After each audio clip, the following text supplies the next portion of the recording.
Welcome back, everyone. Today we're going deep, really deep into the architectural vision of Albert Speer. Hmm. Interesting choice. He was, as you might know, the chief architect of Nazi Germany. Yeah, definitely not your typical architect, that's for sure. Buckle up, because we're going to be talking about these huge, monumental structures. Yeah. Structures that were designed to crumble. Crumble. Yeah, like on purpose. Wow, that's fascinating. So the core source for today's deep dive is an excerpt from this academic article. Okay. It's called Albert Speer's Theory of Ruin Value by Keiko Ishita. I've heard of that one, yeah. Yeah, and we're also going to be using some images from the source material. Oh, good, because I'm a visual learner. Yeah, me too. It really helps to see these things. Absolutely. So, to kind of paint a clearer picture of what we're talking about. Yeah, right. So our mission today is to understand this intriguing concept. Yeah, okay. This concept of ruin value, how it connected to Nazi ideology, and how Speer's vision kind of stacks up against other architects. I see. Architects who, believe it or not, also envision their work as future ruins. Like they actually wanted their buildings to fall apart. Yeah, it's a thing. It's more common than you might think. Huh. You learn something new every day. So, okay, let's just get right into it. Okay. What exactly did Speer mean by ruin value? Well, his theory was basically this idea Okay. that Nazi buildings should still have, like, aesthetic value. Even after there were ruins. Exactly, even as they crumbled and decayed. Mm-hmm. Interesting. Kind of like the ancient ruins of Rome or Greece. Okay, I see. He wasn't just thinking about decay, though. Like natural decay. Right, he was thinking much bigger. Like what? Like projecting an image of power across millennia. Wow, across millennia, that's ambitious. Oh, absolutely. So even after these buildings were reduced to rubble, he still wanted them to make a statement. Exactly. What do you think was behind that desire? Well, you have to remember the historical context, right? Right, Nazi Germany, yeah. This was a regime obsessed with power and legacy. They wanted to leave their mark on the world. Exactly. And Speer's architecture was a key part of that. It was a way to literally, inscribe their ideology onto the landscape. You got it. So was it purely for propaganda then? I mean, it was certainly a powerful propaganda tool. How so? Well, imagine, like, centuries from now, Okay. you stumble upon these, like, colossal ruins. Oh, wow. Even in their decayed state, they'd still convey this sense of grandeur. It's like a ghostly echo of the Nazi regime. Exactly. Still speaking to the power of the regime that built them. It's almost like he was trying to control how future generations would perceive the Nazis. Yeah, that's a good way to put it. It's pretty creepy when you think about it. Oh, absolutely. It's a very calculated and manipulative approach to architecture. And it wasn't just about aesthetics either, was it? No, not at all. Speer also believed that the materials themselves played a role. Oh, yeah, a crucial role. In how these ruins would, In how they'd age. Right, exactly. He was very particular about that. What kind of materials did he favor? Well, he was particularly drawn to stone. Cone. Yeah, he saw it as a symbol of permanence and durability. Makes sense, given the whole 1,000-year Reich thing. Exactly. They wanted to project this image of an empire that would last forever. Right, so the materials themselves were part of the propaganda. Absolutely. Every detail was carefully considered. But it's interesting. Even within the Nazi Party, not everyone was on board with this ruin value concept. Oh, yeah, it was controversial. In fact, Speer himself mentions this incident. Right, yeah. Where he presented this romantic drawing. A romantic drawing. Yeah, of the Zeppelin Field reviewing stand. Okay. But he presented it as a ruin. Yeah. And it caused quite a stir. I can imagine. So what is a romantic drawing, exactly? Well, it's this style of drawing that emphasizes emotion and imagination. Okay. Often depicting scenes of nature or historical events. But in a way that evokes, like, wonder and nostalgia. So in this case, Speer was trying to capture The beauty and grandeur of the reviewing stand. even though it was a ruin. Exactly. Even in its ruined state. So he's picturing this imposing Nazi structure, already crumbling and overgrown, Right. and he's presenting it as something beautiful and awe-inspiring. Yeah, pretty audacious, right? Definitely a bit twisted, considering the context. Oh, for sure. And a lot of people within Hitler's inner circle saw it as, outrageous. Oh, yeah, they thought it was blasphemous. To even imagine the downfall of the Reich. Especially one that was supposed to last 1,000 years. I can see why they'd be upset. Definitely a sensitive topic. So how did Hitler himself react to this drawing? Well, surprisingly, he was totally on board. Really? Yeah, he found the whole concept logical, and illuminating. Wow, that's surprising. I know, right? So he actually embraced this idea of ruin value, He did. In fact, he even ordered that important buildings be constructed. constructed with this law of ruins in mind. Exactly. So it wasn't just Speer's idea, it had Hitler's approval. Wow. So clearly this idea resonated with him on some level. It did. And to understand why, I think it helps to look at some earlier artists Artists too. who explored similar themes. Like who? Well, our article mentions figures like Hubert Robert and John Soane, Okay. both of whom were fascinated by this idea of depicting future ruins. And we actually have some images of their work, figures 2, 3, and 4. Oh, cool. They're pretty striking, especially figure 3. What's that one? It shows this like crumbling, overgrown interior. Oh, wow. It's haunting, but also kind of beautiful. I see what you mean. So how do these connect to Speer and his vision? Well, on the surface, there are some obvious similarities, right? They're all showing structures in a state of decay. Yeah, imagining how these buildings might look centuries down the line. Right, but there's a crucial difference in their approach. There is. I think so, but I'm not sure I can put my finger on it. Well, think about the historical context. Okay. Robert and Soane were creating their work during the French Revolution. Ah, a time of immense upheaval and uncertainty. Exactly, and their depictions of future ruins kind of reflect that. Like they're anticipating potential catastrophes. Right, acknowledging the fragility of power. Very different mindset from Speer's. Yeah, totally different. So for Robert and Soane, these future ruins were more about the end of things. In a way, yeah. The inevitable decay of power and civilizations. Whereas for Speer, it was about continuing that power. Projecting it into an imagined future. Exactly. Speer's focus wasn't on fragility. It was on permanence. Right, and his architectural style reflects that. You know, now that you mention it, his buildings do have a very distinct look. Oh, they absolutely do. Take a look at these images. Figures 1, 13, and 15. Yeah, those are good examples. They're so stark, imposing, almost more like monuments than functional structures. You can really see that in figure 1. The model for the Soldiers' Hall. Yeah, it's massive, solid, clearly built to last. Then the sheer scale of it is just overwhelming. He definitely wanted to make a statement. So it wasn't just about creating impressive ruins. No, it was about crafting buildings that were designed to endure. Even in their decayed state. Exactly. He believed that by using specific materials and techniques, He could actually control how his buildings would decay. that's right, ensure they'd retain their intended aesthetic even as they crumbled. Wow, that's incredible, really. It's a very controlling approach to architecture.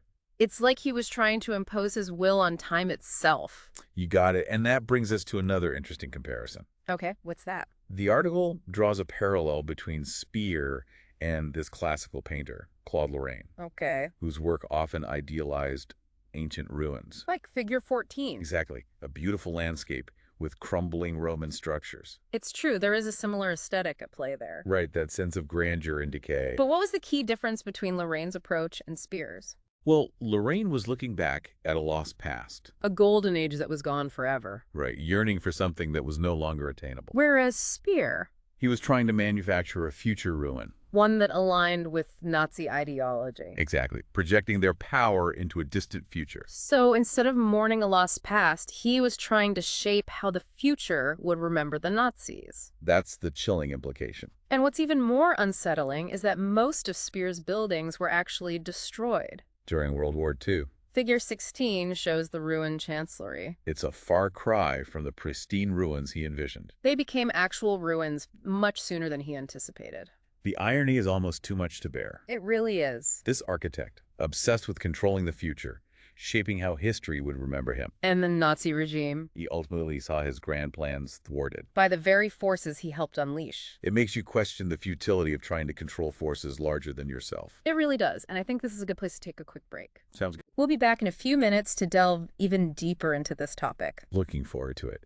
It really is a fascinating thought experiment, isn't it? It is, yeah. Like imagining these buildings Yeah. still standing, as Speer intended. Right, like these imposing structures. Just designed to, to evoke a sense of awe. yeah, even in their decayed state. It's a trip, right? It is. And it's hard, to know how we'd perceive them today, Yeah, it's tough. Knowing, Knowing what? knowing the ideology they were meant to represent. It's a complex issue, for sure. It is. It's like On one hand, Yeah. you have these massive, visually striking structures Oh, yeah.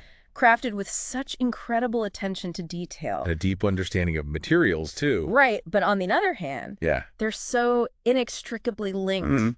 to one of the darkest chapters in human history. And that's the challenge, isn't it? It's Trying to separate the art from the artist right, especially when the art itself is so closely tied to the ideology. of the creator. Yeah, exactly. And our source material really gets into this tension Oh, yeah. between Speer's artistic vision Okay. and the political context of his work. For Okay. example, there's this whole section on his use of specific types of stone, Stone, huh? like granite and limestone. Okay. And he seemed to have a very deliberate approach to choosing them. Oh, absolutely. Like he wasn't just thinking about aesthetics, No, he was thinking about how these materials would age. how they would Weather. decay over time. Yeah, like granite, for example. It's incredibly durable, right? It's known for its ability to withstand the elements. Exactly. So it was the perfect choice. For creating those imposing structure. The ones that were meant to project an image of permanence. Right, reinforcing that whole 1,000-year Reich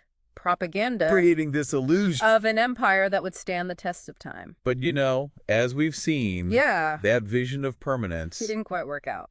It was ultimately shattered by the war. Yeah. And it's almost like there's a poetic justice to that, isn't there? There is. This architect obsessed with controlling the future, Crafting these grand designs. designs that were meant to stand for millennia, And yet brought this down by the very forces he helped unleash. makes you wonder if he was aware of the inherent fragility. Of his vision. Yeah, maybe on some level. Subconsciously, maybe? Right, he knew it was all going to crumble eventually. It's an interesting thought, for sure. It is, isn't it? And it brings us back to that question, Well, how we should view these buildings today. if they'd survived, you mean? Yeah, like as Speer intended. That's the big question. Would we see them as monuments to tyranny?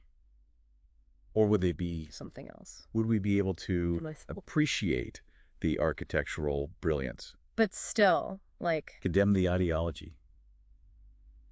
yeah, I mean, It's a tough one. it is. It's a question that, Historians? and architects, Yeah. they continue to debate it. And I don't think there are any easy answers. No, definitely not. But it's worth pondering, Why? because it makes us think about About what? the relationship between art, power, and history. And how those things are all intertwined. Exactly. It reminds us that buildings, Aren't just inanimate objects. they're expressions of human values. Beliefs, aspirations, And those values can be noble, or deeply troubling. as in the case of Speer's work. Yeah, for the Nazi regime. So what can we learn from this? From what? From this whole deep dive, Into Speer's vision. yeah, into this concept of ruin value. Well, I think the most important takeaway is this critical engagement. Okay. We can't just passively consume art and architecture. Right. We have to question it, Analyze it. understand the context. And ask ourselves, Who created this? why? What message were they trying to send? Because only then, Can we really understand the power of art in architecture, to shape our world? for better or for worse. And as we've seen with Speer, Sometimes for worse. yeah, But even in those cases, there are lessons to be learned, insights to be gained, questions that linger. long after the buildings themselves have crumbled. Exactly. So as you encounter, the built environment around you, Yeah. remember to look beyond the surface Think about the stories those structures tell, and engage with the complexities of their history, because it's through that critical engagement that we can truly understand the power of architecture, to shape our world. our understanding of the past, Thanks for joining us on this deep dive into the world of Albert Speer. and his theory of ruin value. It's been a pleasure. Until next time, keep exploring, keep questioning. And keep looking deeper. See ya. So, we've talked a lot about ruin value. We have. And how Albert Speer, The architect. yeah, he tried to use architecture. To project Nazi power. Exactly. And how he wanted his buildings to decay in a specific way. yeah, to have this Aesthetic appeal. yeah, even in their ruined state. And we saw how his vision was different from other artists. Right, like Robert and Soane. They were more focused on the Transience of power. yeah, whereas Speer was obsessed with permanence. Even in decay, it's wild. It is. And his architectural style, with the Massive forms. Yeah, and simple lines, And those durable materials, like granite and limestone. all designed to create these imposing structures. Structures that would, Stand the last. test of time. Or at least, their ruins would. Right, but history had other plans. It did. Most of his buildings were destroyed, During the war. becoming actual ruins much sooner than he expected. Yeah, it's a good reminder that even the best laid plans, Can be completely disrupted. by the unpredictable nature of history. Exactly. It makes you think. It does. Like, what if those buildings had survived? Yeah, what if they'd stood for centuries, as Speer intended? How would we see them today? I don't know. It's a tough question. Would we be able to separate the art from the artist? Appreciate the skill and vision? But still, Condemn the ideology behind it? it's a real dilemma. It is, and it's one that historians and architects are still debating. And there are no easy answers. No, not at all. But I think it's important to think about, To engage with these questions. yeah, because it forces us to confront The complex relationship between art and power, and how those things can be intertwined and how history can shape our perceptions. of even something as seemingly objective as a building. Absolutely. Buildings aren't just objects. They're symbols. They reflect the values of the people who created them. And sometimes those values are, Deeply troubling. as we saw with Speer. So what can we take away from all this? From this deep dive into Speer's world, I think the biggest takeaway is the importance of critical engagement. meaning We can't just look at a building and admire its beauty. we have to dig deeper. Ask questions. Like what? Like, who built this? Why? What were they trying to say? Because those questions can help us understand, The power of architecture. to shape our world, And sometimes, to manipulate us. like Speer tried to do. So be critical, be curious. Don't take things at face value. Exactly. Keep asking questions. And that's it for this deep dive, folks. Hope you enjoyed it. Until next time, keep exploring, keep questioning, and keep looking deeper. See ya.